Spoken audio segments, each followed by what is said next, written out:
Hi everybody, my name is Jacqueline and I'm going to be giving an online presentation for my business law course, and my topic of choice is organized crime and how it relates to ethics.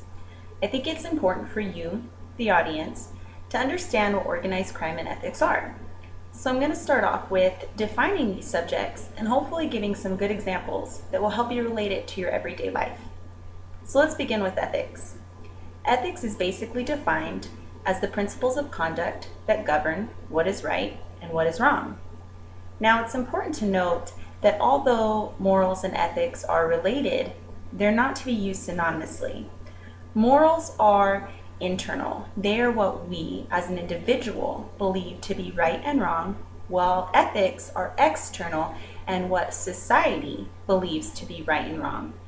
A good way to further discuss this difference is to take a look at the law itself.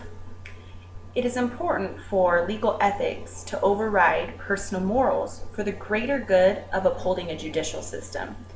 For example, a defense attorney may believe that murder is morally wrong.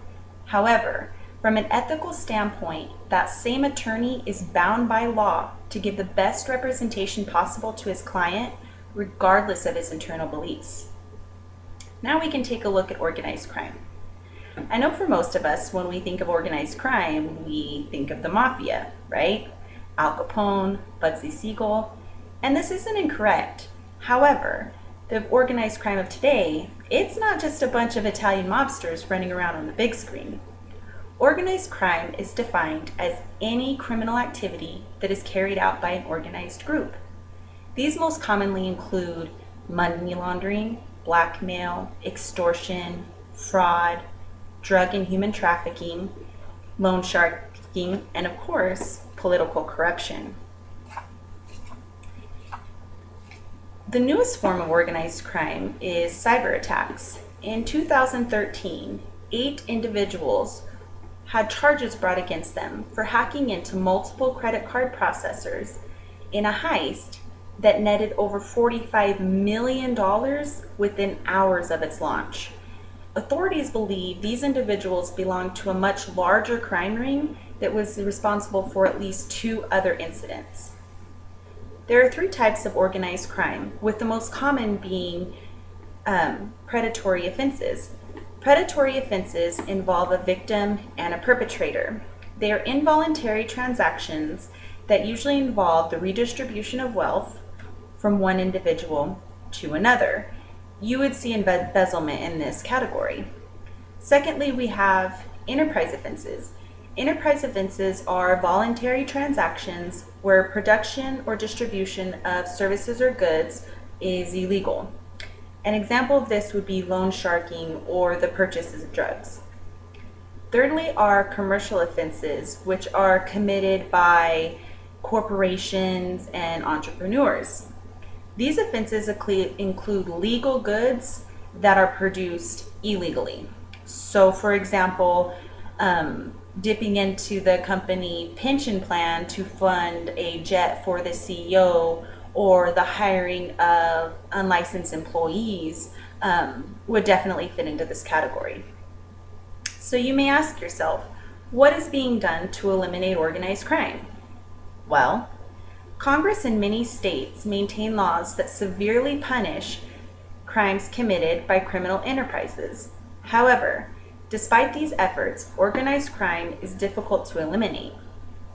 Organized crime most commonly happens in large cities where staying anonymous is relatively easy, and these criminals are also career criminals, which make them difficult to apprehend.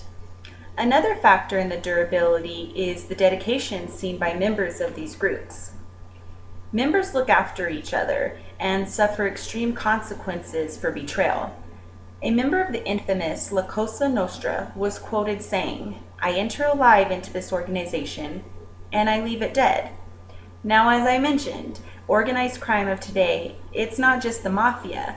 However, these guys still have that same mentality of backing one another up, and they're afraid to go against each other, so betrayal doesn't happen very often. In 1970, Congress passed the Organized Crime Control Act, which was signed into law by President Richard Nixon. This act seeks the eradication of organized crime in the United States by strengthening the legal tools in the evidence gathering process, by establishing new penal prohibitions, and by providing enhanced sanctions and new remedies to deal with the unlawful activities of those engaged in organized crime. The Racketeer Influenced and Corrupt Organization Act, also known as RICO, is seen as the centerpiece of the Organized Crime Control Act. However, many also see it as the most controversial. RICO allows the government to bring criminal prosecutions against people and entities in the way of civil remedies. Critics claim RICO threatens civil liberties and that it has been used in cases that have nothing to do with organized crime. For example, RICO has increasingly been used in ideologic disputes, like against abortion clinic protesters and anti-pornography groups. Due to organized crime being a federal offense, the organization tasked with combating the ongoing threat is the Federal Bureau of Investigation. The FBI often joins forces with other federal agencies as well as state and local law enforcement to create task forces where organized crime is most prevalent. Their main goal is to dismantle or at least disrupt major criminal groups. Now that we have covered the organized crime and ethics basics, we can discuss how the two are related. So the most common relation is that organized crime is seen as wrong by society as a whole. And if you remember back to the beginning of this discussion, what society views as right and wrong are ethics. Members of organized crime groups make unethical decisions every day by choosing the life of a career criminal. Ethics play a large part in just about every aspect of our lives. The United States Constitution is based on what its writers thought to be right and wrong. And laws today are signed into place because of what society views to be right and wrong. You can deeper dive into this correlation between organized crime and ethics by looking at the people hurt by organized crime. We are encouraged to make ethical decisions based on doing the most good for the most people. However, large organized crime rings, they typically don't hurt just one person, but many. And large-scale acts can wreak havoc on our entire economy. It really is easy to see that any activity that threatens our way of life is unethical. So that's my presentation on organized crime and how it relates to ethics. And my references used in gathering this information are www.legaldictionary.com, encyclopedia.com, fbi.gov, and of course, our textbook, Business Law, 5th edition, by James F. Morgan. Thank you.